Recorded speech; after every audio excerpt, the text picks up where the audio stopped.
ছবিটা দেখেন, একটা দেবীর পাশে দাড়ি টুপিওয়ালা একটা হুজুরের প্রতিমা।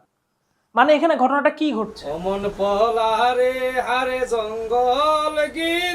সুন্দরবন এলাকায় গাজীর পীর আর বনবিবির একত্রে পূজিত হবার ঘটনাটা আমাদের অনেকেরই জানা। আমরা অনেকেই ছোটবেলায় এই কিস্সা শুনে বড় হয়েছি, আবার এই প্রজন্মের অনেকেই হয়তো এই গল্পটা জানে না।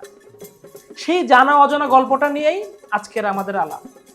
হিন্দু মুসলমানের ঐক্যের যে কথা আমরা বলি, সেটা শত শত বছর ধরে আমাদের দেশের সুন্দরবন এলাকায় বিরাজ করে। বাংলার লোকসংস্কৃতির ভেতর সুফি আর ভক্তি বিশ্বাসের যে অপূর্ব মিলন দেখা যায়, এই অঞ্চলে তার অনন্য উদাহরণ হলেন গাজীর পীর। গাজীর পীরকে অনেক নামে ডাকা হয়, যেমন কখনো কখনো তাকে বলা হচ্ছে মোবারক শাহ গাজী, তিনি পরিচিত বড়খা গাজী নামে, কিংবা গাজী বাবা। মূলত দক্ষিণবঙ্গ এবং সুন্দরবন সংলগ্ন ভাটি অঞ্চলে, বিশেষ করে ভারতের পশ্চিমবঙ্গের দক্ষিণ 24 পরগনায় এবং বাংলাদেশের সুন্দরবন লাগোয়া এলাকার লোকবিশ্বাসে গাজীর পীর এক অলৌকিক ক্ষমতা সম্পন্ন পীর। হিন্দু মুসলমান নির্বিশেষে সকলের কাছেই তিনি শ্রদ্ধার পাত্র। পীর বড়খা গাজী বা গাজীর পীরের আসল পরিচয় নিয়ে একাধিক মত রয়েছে। কেউ কেউ বলেন তার জন্ম দক্ষিণ 24 পরগনায় বেলে আদমপুর গ্রামে। আবার অন্য একটা সূত্রে দেখা যায় তিনি তৎকালীন সিলেট জেলার শিবগাঁও গ্রামে জন্মগ্রহণ করেছিলেন। কারো মতে তার পিতা ছিলেন স্থানীয় রাজা সিকন্দর শাহ, মাতা ছিলেন অজুপা সুন্দরী। অন্যদিকে অনেক ঐতিহাসিকবিদ বলেন পান্ডুয়ার বিখ্যাত পীর জাফর খাঁর পুত্র ছিলেন বড়খা গাজী। আবার ভাষাবিদ সুকুমার সেনের মতে 14 শতকের বিখ্যাত পীর সুফি খানই পরবর্তীতে 16 শতকে বড়খা গাজী নামে খ্যাতি অর্জন করেন। অন্যদিকে আরেক দল বলেন 15 শতাব্দীর পীর ইসমাইল গাজী আসলে আমাদের গাজীর পীর। যাই হোক, এই মতবিরোধকে মেনে নিয়েই সামনের দিকে আগানো যায়। লোককাহিনী অনুসারে বড়খা গাজী পিতার ঐশ্বর্যকে ত্যাগ করে ফকিরি জীবন বেছে নেন।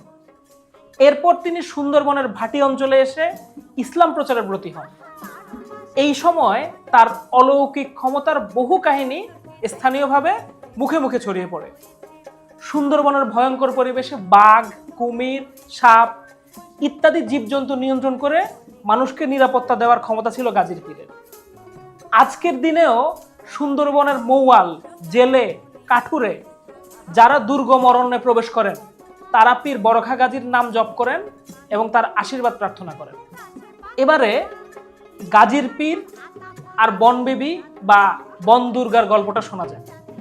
কিংবদন্তি বলে বনবিবি ছিলেন মক্কা থেকে আসা ইব্রাহিম ফকিরের কন্যা।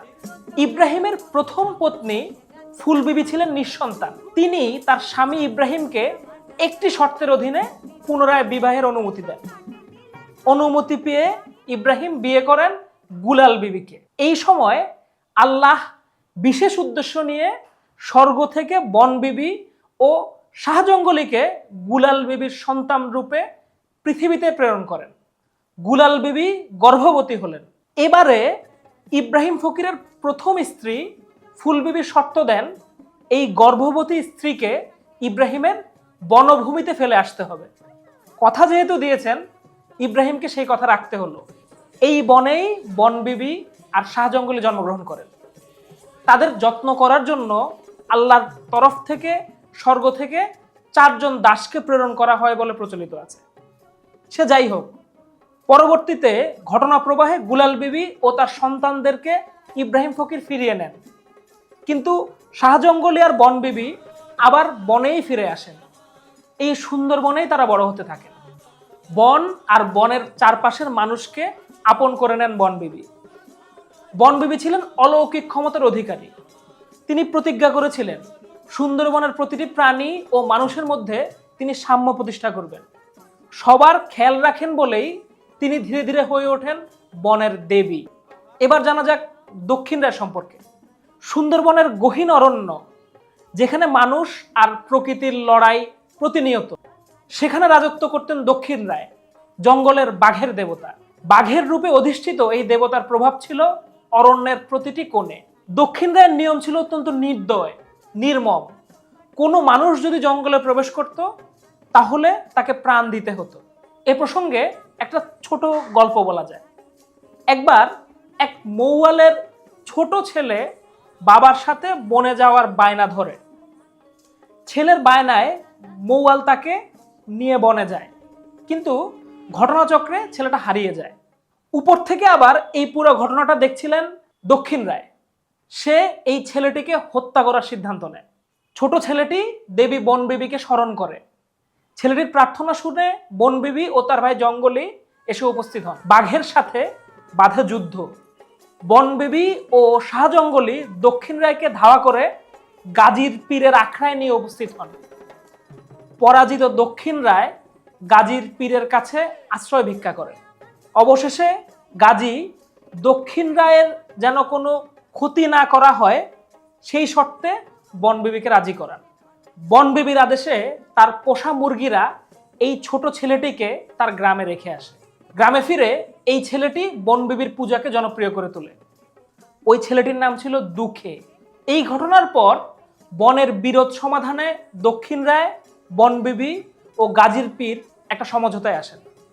তারা সিদ্ধান্ত নেন দক্ষিণ রায় তার বাঘদের নিয়ে অরণ্যের গভীরে থাকবে।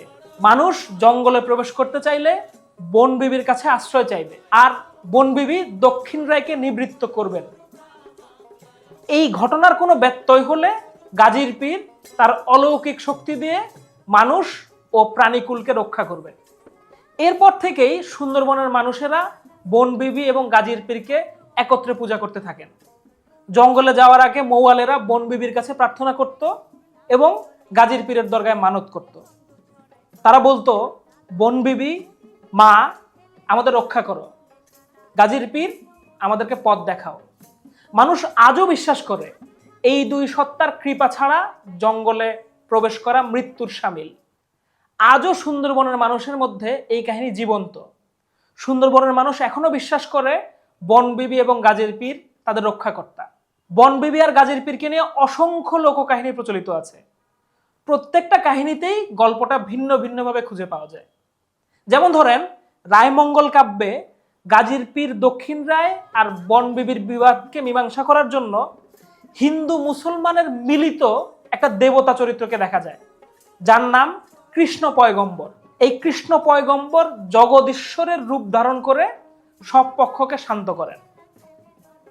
এই বনবিবি হিন্দু সমাজে বন দুর্গা, বনচণ্ডী বা বনদেবী নামে পূজিত হন। হিন্দু মূর্তিকল্পে তার গায়ের রং হলুদ, কণ্ঠে থাকে বনফুলের মালা।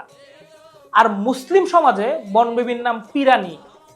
ইসলামী প্রভাবান্বিত মূর্তিগুলোতে তিনি টিকলির সাথে টুপি পরিধান করেন, চুলে বিনুনি করা থাকে, ঘাগরা এবং পায়জামা পরেন। কিন্তু দুই মূর্তিকল্পেই তার কোলে সেই মৌয়ালের ছেলে দুঃখেকে দেখা যায়। এই স্ক্রিপ্টটা লেখার জন্য আমি যখন এই গল্পগুলোকে পড়ছিলাম তখন আমি 20টা কাহিনী খুঁজে পেয়েছি। তাই আজকে আপনাদেরকে যে গল্পটা বললাম, আপনাদের শোনা কাহিনীটা হয়তো এটার চেয়ে কিছুটা আলাদা হতে পারে। লোকগল্পগুলো এরকমই, বিভিন্ন এলাকায় মানুষের মুখে মুখে, গানে, কাব্যে আর পটে গল্পগুলো বদলে যায়।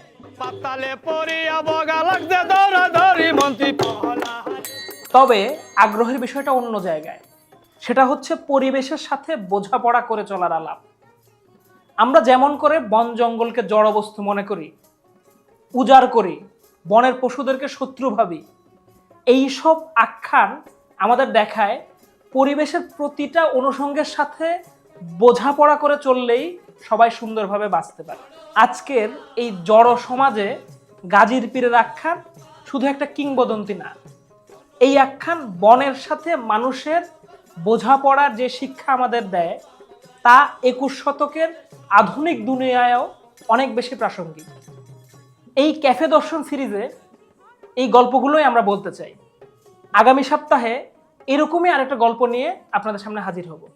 সবাইকে ধন্যবাদ।